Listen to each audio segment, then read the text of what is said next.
Fala galera, bem-vindos a mais um videocast aqui do Cardio Papers. Aqui a gente te ajuda a se atualizar, mesmo se você não tiver tempo. E hoje, na verdade, eu que vou me atualizar.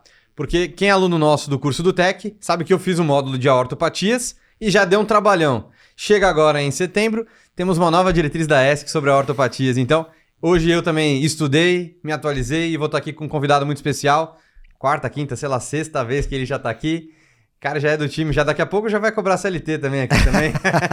Tô aqui com o meu amigo Vinícius Corrêa. Fala, Vini. Valeu, Zé. irmão, por ter aceitado novamente aí, sei lá. Daqui a pouco vocês estão vendo mais o Vini do que eu aqui até. Não, é sempre uma honra, cara. Adoro estar aqui. E Já é junto da com casa. o Zé, putz, meu irmão aí.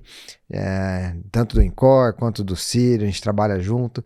E uma honra estar aqui falando de um assunto que é meu dia a dia, né? Que é a ortopatias. Só me apresentando rapidamente, eu sou médico cardiologista lá do Incor e atualmente sou assistente do grupo de miocardiopatias e de aorta e faço ambulatório de aortopatias lá. Então é um assunto que eu vejo bastante no dia a dia e que eu gosto muito de discutir sobre esse assunto. Então espero poder contribuir de alguma forma aí, trazendo alguns insights práticos, mas também eu acho que o enfoque hoje é a gente discutir a diretriz da ESC, Isso. trazendo as novidades e vamos fazer alguns paralelos com a diretriz americana também, o que a gente utiliza de fato na prática. E a gente vai acabar abordando bastante de atualizações, né, do que a gente estava falando. Para quem, desde quando eu entrei no Cardio Papers, eu assumi aqui o podcast, o primeiro podcast que eu fiz foi com o Wagner, que também é outro assistente do grupo da Horta, outro cardio clínico, a gente falou de dissecção, síndrome aórtica aguda. Vamos ir um pouquinho mais a fundo nisso no segundo episódio, hoje vai ser o primeiro. E aí o roteiro que a gente vai ter hoje, pessoal, vai ser o básico, né? Começando sobre os aneurismas de aorta, só definição, alinhando algumas coisas, fator de risco, por exemplo. Segunda parte, a gente vai falar do rastreamento dos aneurismas, tanto de aorta torácica, quanto abdominal, quanto nas síndromes genéticas. Depois, para os nossos alunos do curso de consultório, a gente vai falar do aneurisma de aorta, quando que a gente vai indicar para intervir. Depois, para o aneurisma de aorta abdominal, quando que a gente vai indicar a intervenção. E vamos até comentar de algumas modalidades de intervenção, focado mais no aneurisma de aorta torácica, que é o que o cardio clínico vê mais.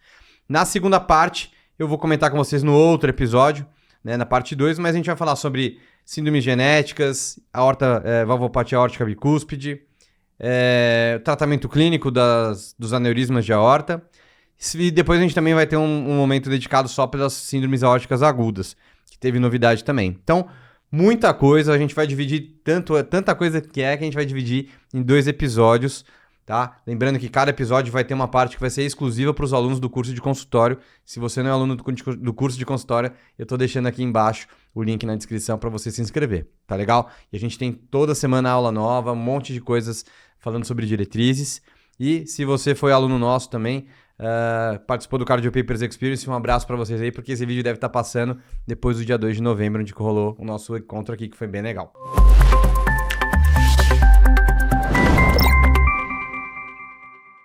Bom, Vini, a gente vai começar falando o básico dos aneurismas de aorta.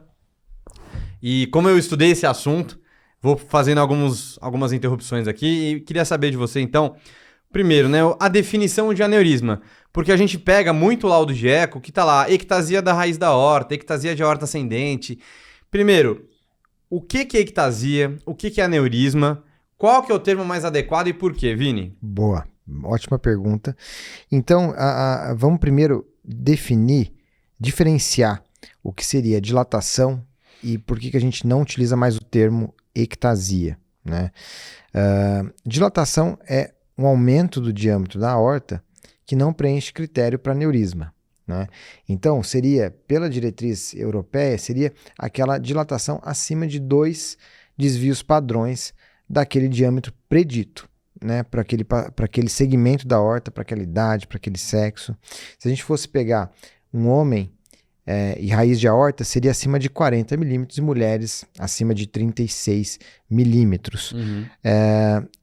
Só que aí o aneurisma seria a dilatação acima de 50% daquele valor predito para aquele segmento da aorta. Então, um aumento acima de 1,5 vezes o diâmetro predito. Isso seria aneurisma.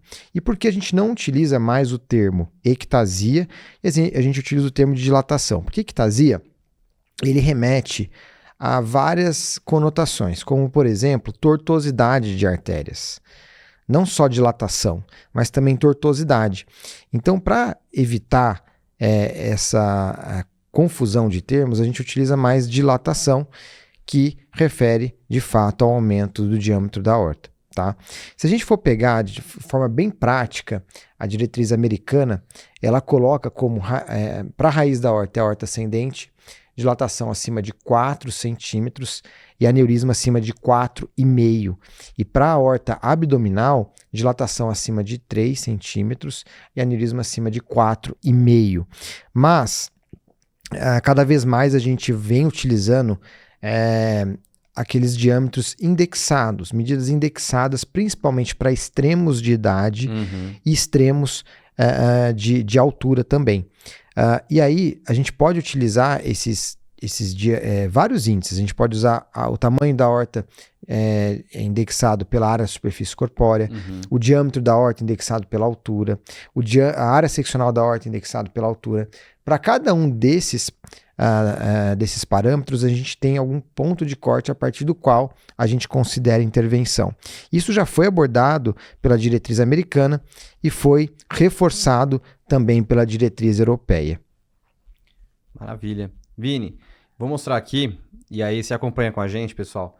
Para quem está vendo a gente pelo YouTube, vou jogar aqui na tela uma primeira imagem da diretriz, que ele já coloca aqui os tamanhos da normalidade, o que a gente tem que ficar atento. E aí eu queria focar com você em alguns segmentos aqui da aorta. Então, primeiro, quando a gente está falando da raiz da aorta, depois da aorta ascendente e depois da aorta torácica descendente e, por fim, da aorta abdominal. Nesses 4 segmentos, quais são os valores da normalidade que a gente vai ter? Então, pra galera ficar atenta, assim. E ou melhor dizendo, talvez o valor da normalidade a gente vai deixar ali na tela, mas se você quiser falar o valor do aneurisma, quando que a gente vai ficar assustado, encaminhar pro cardio, enfim.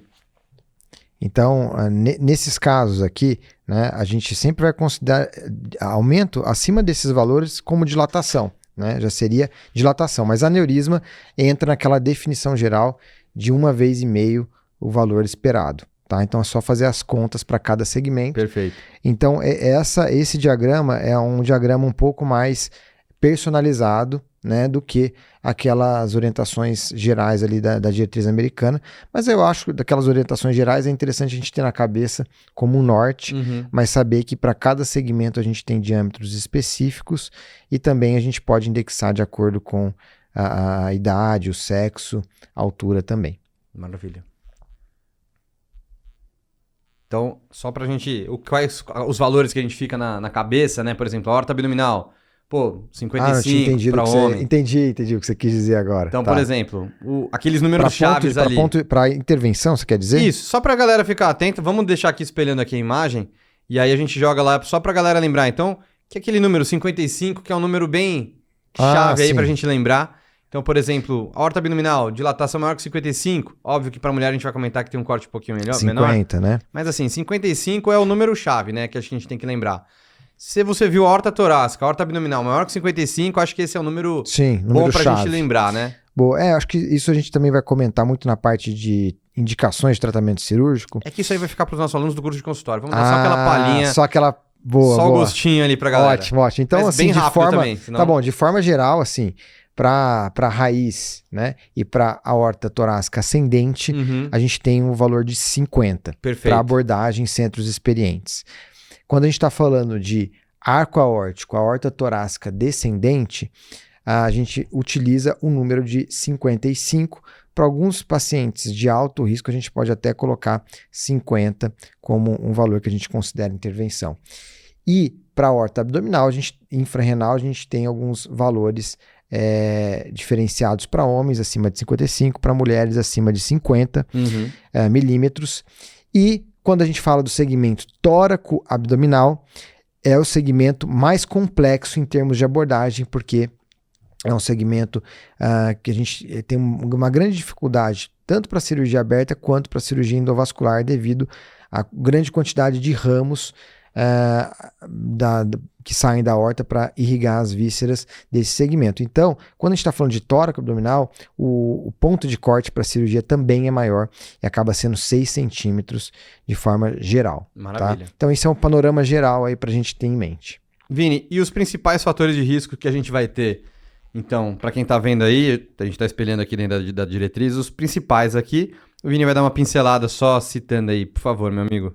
Isso daqui, esses fatores de risco, eles dizem respeito às doenças ateroscleróticas da aorta. Então, quando o aneurisma está relacionado de fato à aterosclerose. Então, vocês podem ver que são aqueles fatores clássicos, como a idade, sexo, tabagismo, diabetes, dislipidemia, hipertensão, sobrepeso, apneia do sono. Então, aqueles fatores aquele clássicos, kit metabólico, né? Para doença cardiovascular.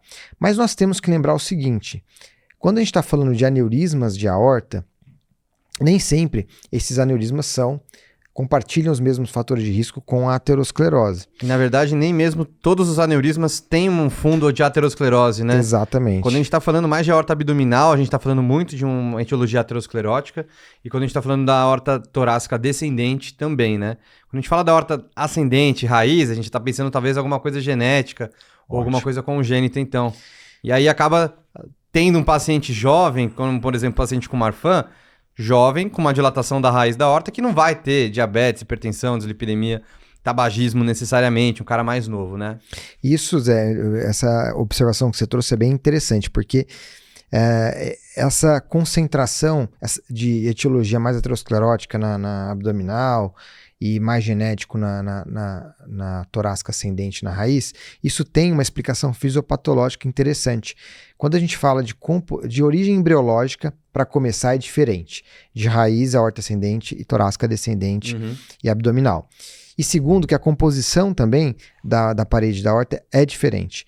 Então, quando a gente fala de aorta ascendente e raiz, a gente tem uma camada média da aorta com mais elastina e menos colágeno. E além disso, a gente tem a adventícia com irrigação, com vasa vasorum. Já na abdominal, a gente tem uma camada média com menos elastina, mais colágeno, e a gente não tem vasa vasorum. Então, é uma aorta com mais suscetível a estresse e cisalhamento e, portanto, uma aorta que está mais suscetível à aterosclerose. E por isso, os aneurismas de aorta torácica descendente abdominal, a gente tem uma prevalência de aterosclerose maior. Já quando a gente está falando de aorta ascendente, tanto raiz quanto aorta ascendente, 20% das causas aqui são genéticas. Então, lembrando, também pode ter claro, aneurisma aterosclerótico ali, mas 20% são genéticos e a gente tem que lembrar de causas genéticas quando a gente pega aneurisma de raiz ou aorta ascendente. E também outras etiologias congênitas, por exemplo, como válvula aórtica bicúspide, que a gente vai falar mais à frente, que está intimamente relacionado a aneurismas de aorta ascendente e raiz também, tá?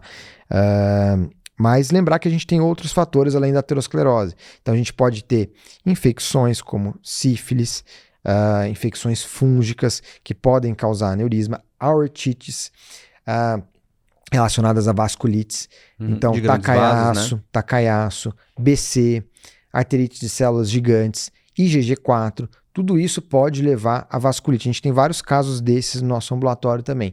E lembrar de causas traumáticas da aorta, tanto traumas por desaceleração, mas também cirurgia que clampeia a aorta, procedimentos percutâneos que podem causar lesões traumáticas na aorta também.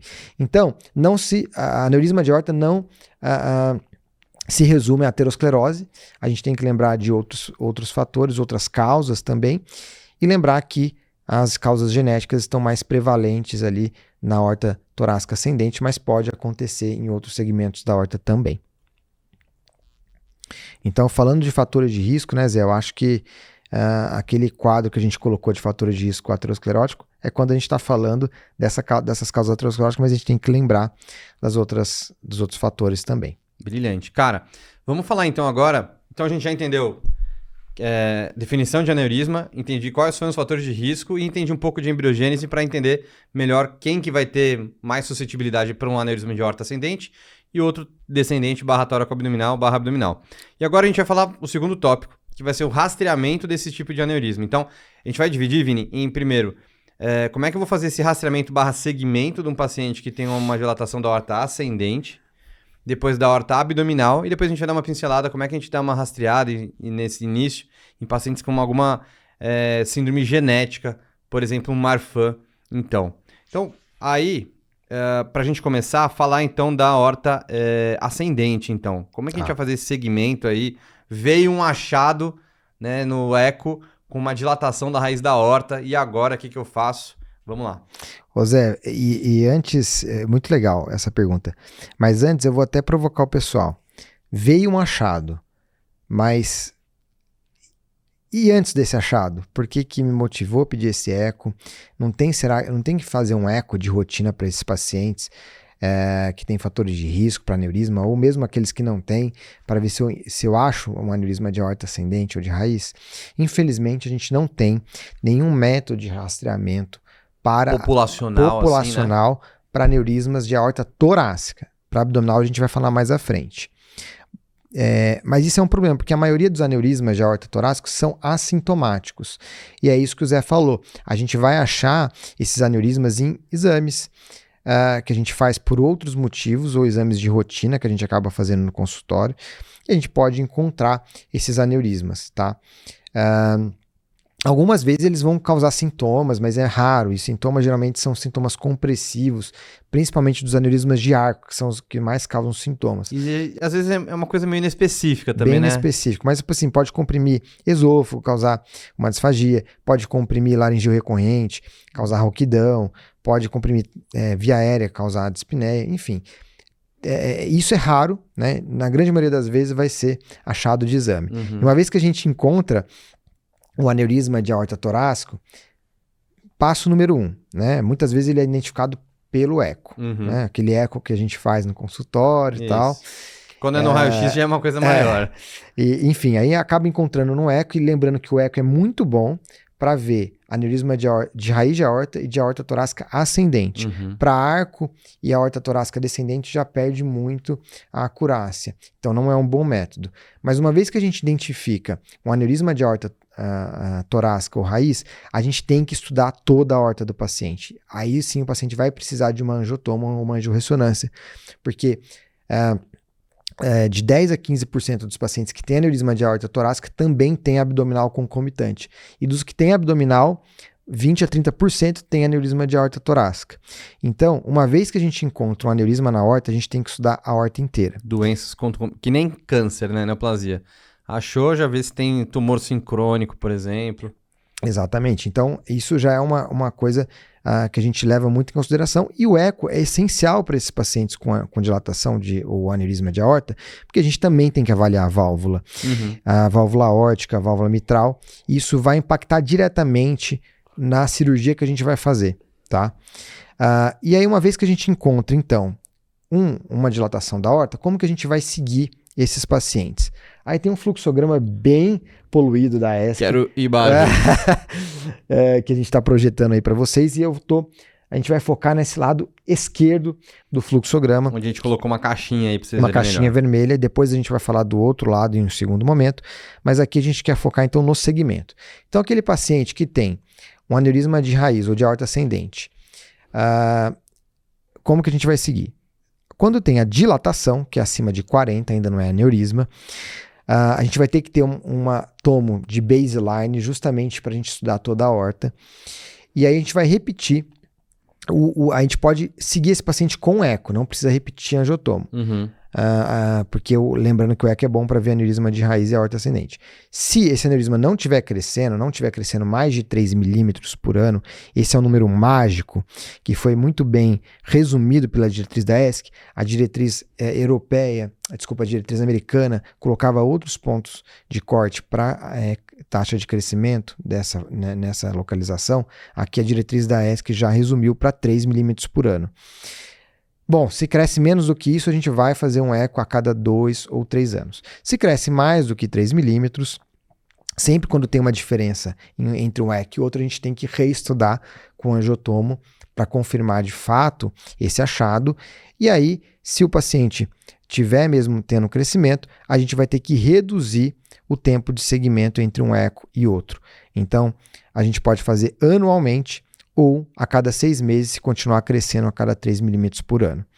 Já se o paciente ele já tem um aneurisma acima de 45, né, de raiz ou de aorta ascendente, a gente logicamente vai ter que confirmar com um angiotomo e aí seguir esse paciente anualmente e se tiver crescendo acima de 3 milímetros por ano, a cada 6 meses, tá?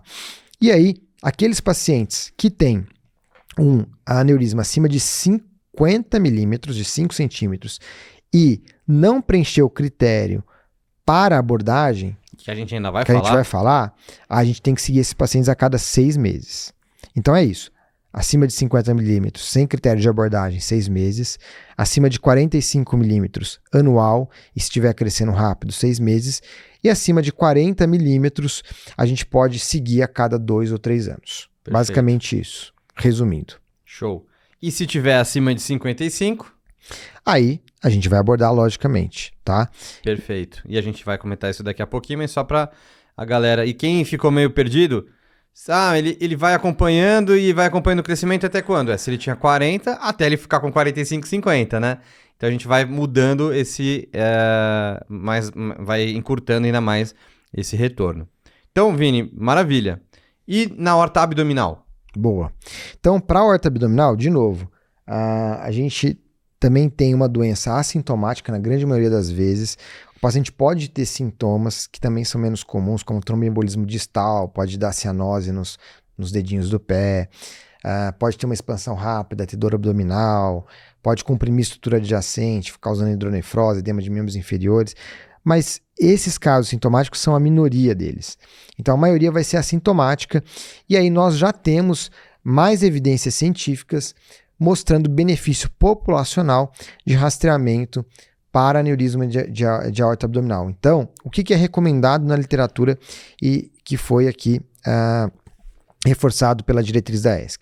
Então, homens acima de 65 anos com história de tabagismo, né, que tabagismo é o principal fator de risco para aneurisma de aorta abdominal, tabagismo e hipertensão, e história familiar são os 3 principais, mas o homem acima de 65 anos com história de tabagismo é classe 1 de recomendação, nível de evidência A, para fazer pelo menos um ultrassom abdominal após os 65 anos, tá?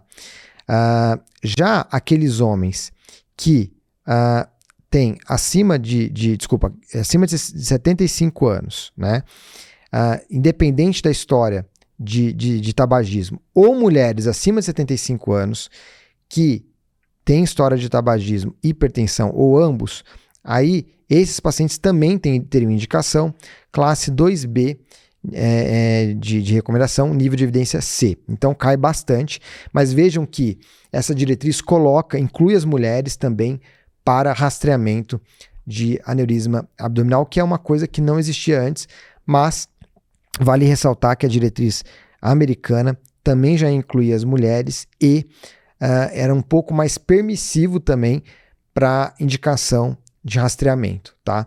Então, até para pacientes abaixo de 65 anos, quando tem múltiplos fatores de risco para aneurisma de aorta abdominal, a diretriz americana já incluía.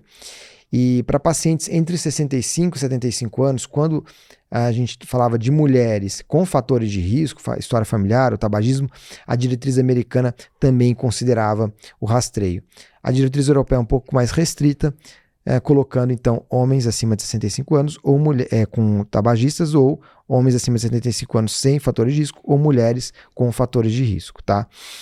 E aí, uma vez que a gente encontra aneurisma de aorta abdominal, os familiares também acima dos 50 anos, eles devem ser submetidos também ao rastreamento clínico do aneurisma de aorta abdominal, porque de 5 a 15% dos pacientes que têm aneurisma de aorta abdominal tem algum familiar de primeiro grau com aneurisma também de aorta abdominal. Então, como que fica o acompanhamento desses pacientes? Uma vez que a gente detecta o aneurisma, fizemos lá o rastreamento, detectamos o aneurisma. Ou o paciente teve sintoma, fizemos um ultrassom, detectamos o aneurisma. Como que a gente segue esses pacientes? Aí, o segmento é muito parecido da diretriz americana e europeia. Então, quando tem abaixo de 30 milímetros, a gente pode seguir a cada 4 anos, tanto homem quanto mulheres. Entre 30 e 40 milímetros, a cada 3 anos. E para mulheres, a gente tem que ser um pouco mais agressivo no segmento, porque elas têm maior risco de rotura. O aneurisma de aorta abdominal é muito mais comum em homens, só que é muito mais grave em mulheres. Perfeito. Por isso que a gente tem um corte mais restrito, né? Exato. Vai acabar indicando com 50 ao invés de 55, como nos homens. E aí a gente segue entre 40 e 45 a cada 1 ano em mulheres, em 45 e 50 a cada 6 meses, e para homens entre 40 e 50 a cada 1 ano. Né? Maravilha. E aí entre 50 e 55 a cada 6 meses. E o ponto de corte, como o Zé já falou, 50 para mulheres e 55 para homens. Ah, Vini, mas a janela dele é ruim, paciente obeso, o preparo ficou ruim no ultrassom, muito meteorismo. O que eu faço se o ultrassom não ficou muito bem, a qualidade do exame? Então, angiotomo ou angiorressonância. Maravilha. Tá? Então, classe 1 de recomendação, nível de evidência B, pela diretriz da ESC. Show de bola. E para a gente encerrar a parte de rastreamento, como é que a gente vai fazer com os pacientes que têm um aneurisma de aorta torácica ou um aneurisma de aorta geralmente torácica genético, assim, né? Como que a gente vai fazer o acompanhamento desse tipo de paciente? Chega pra gente. Legal.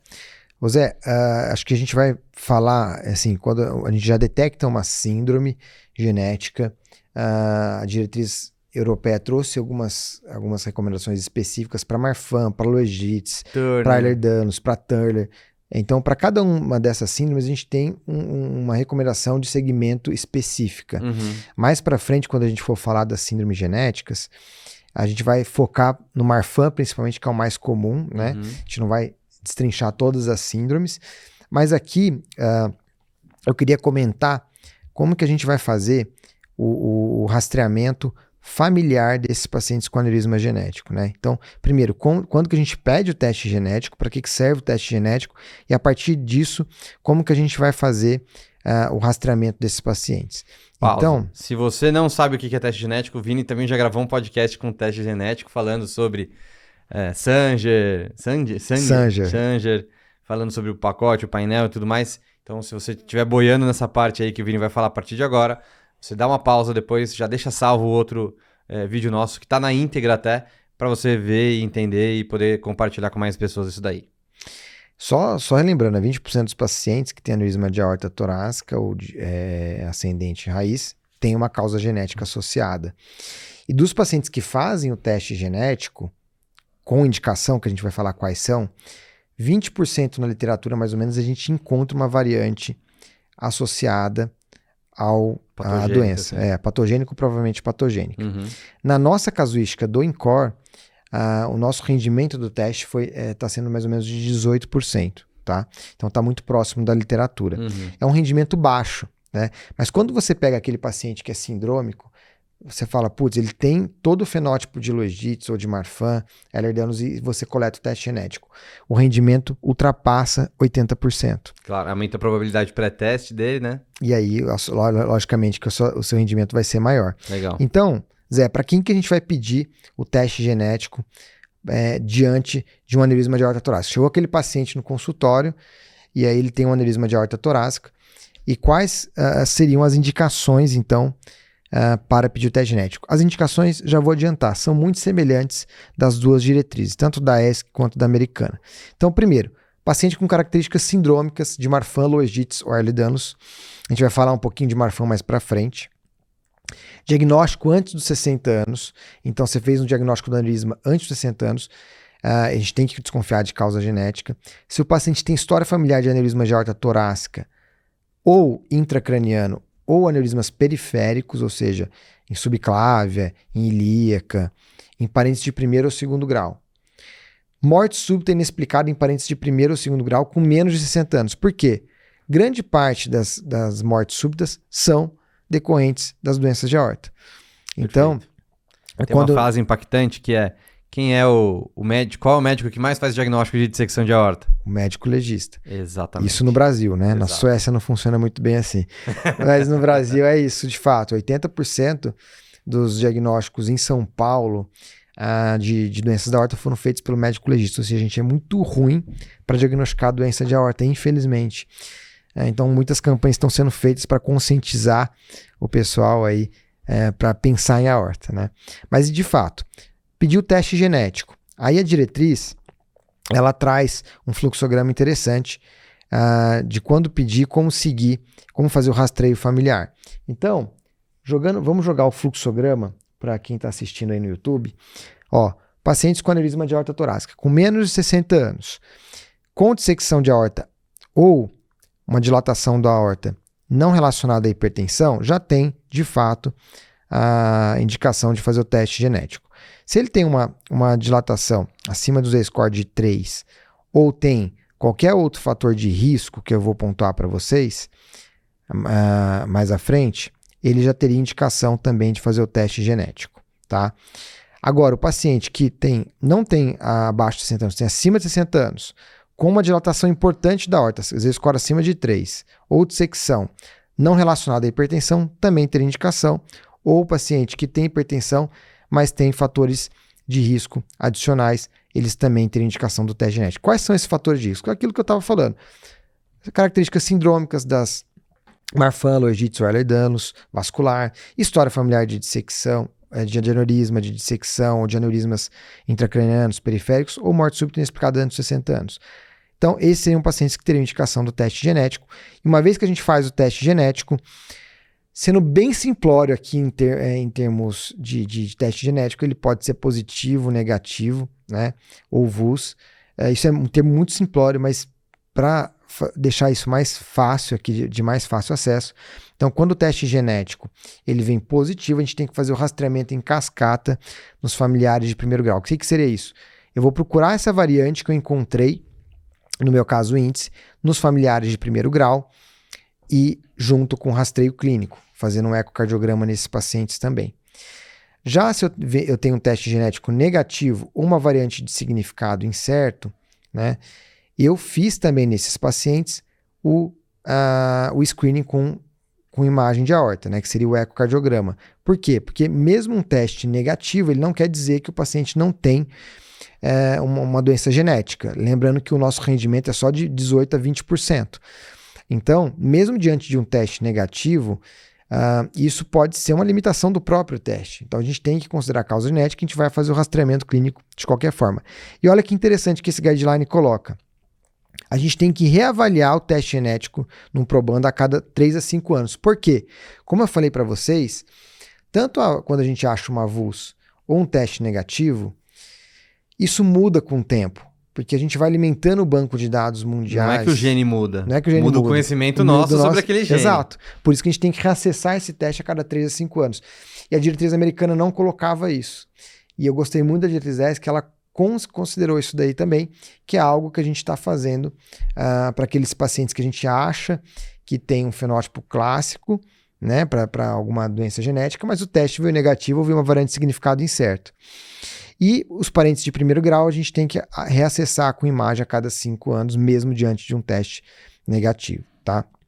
Então, isso seria o panorama geral de como que a gente faz o rastreio genético numa família aí com a aneurisma de aorta. E é óbvio, né, pessoal, voltando para cá, que a gente, a depender, né, quando a gente vai indicar, né, dependendo da síndrome genética, a gente vai ter cortes diferenciados, vai ter acompanhamentos um pouco mais diferenciados.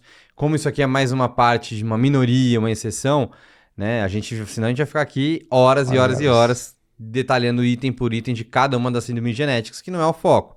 Se quem quiser, o material tá lá, que ano que vem, aluno do nosso curso do TEC, provavelmente vou ter que atualizar essa aula, né?